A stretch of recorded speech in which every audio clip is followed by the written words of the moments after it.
Sit. Good girl. Good. Good.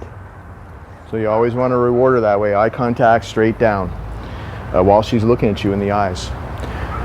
This is the way we've been using the crate. She's been going in and out of her crate this way probably six, 7 times a day like this. So we have her sit first. Notice we're never restraining her. No. If she gets up, you say no and close the door. She loves her crate. She wants to run in there. She has to wait for you to allow her in.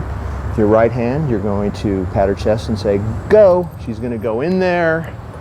She's going to turn around. Guess what happens? Good. Good stuff happens when she goes in there.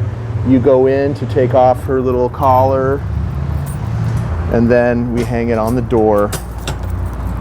If it's too low, like it hurts your knees to be down here or whatever, you could put this crate, she's so small, on something like a table or anything.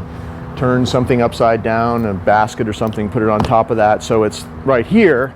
And then you can have her sit. When she sits, you open the door, and then she'll actually jump up. She jumps up into my van, which is like that high. So you can just say go, and she'll jump up in there too. That's another way to do it.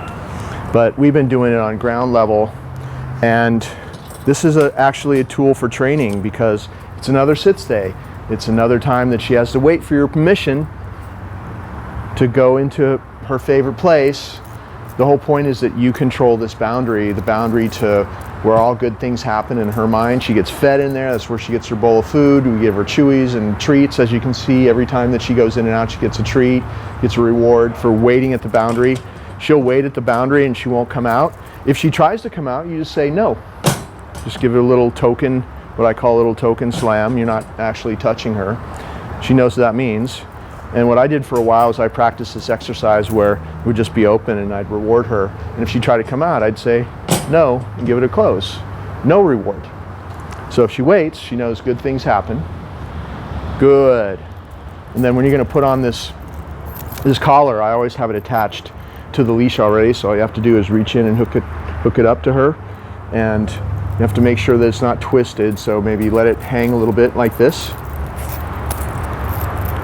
And the leash attaches to the funny shape buckle. This perfectly round thing here is a spacer, so you don't touch that.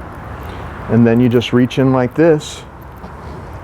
And all you have to do is practice a little, and it's really easy to do without looking, just by touch.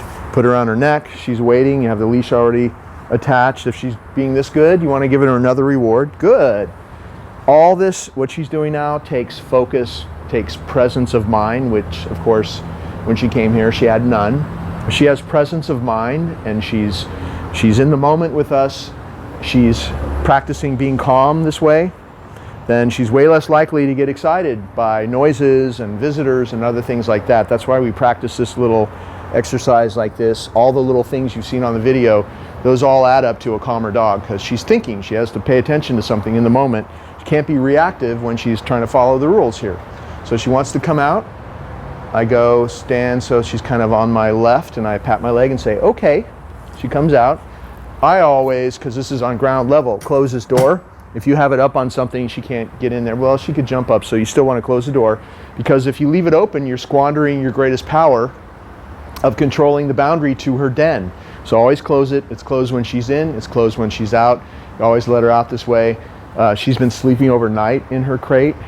And throughout the day, she's just been going in and out constantly like that.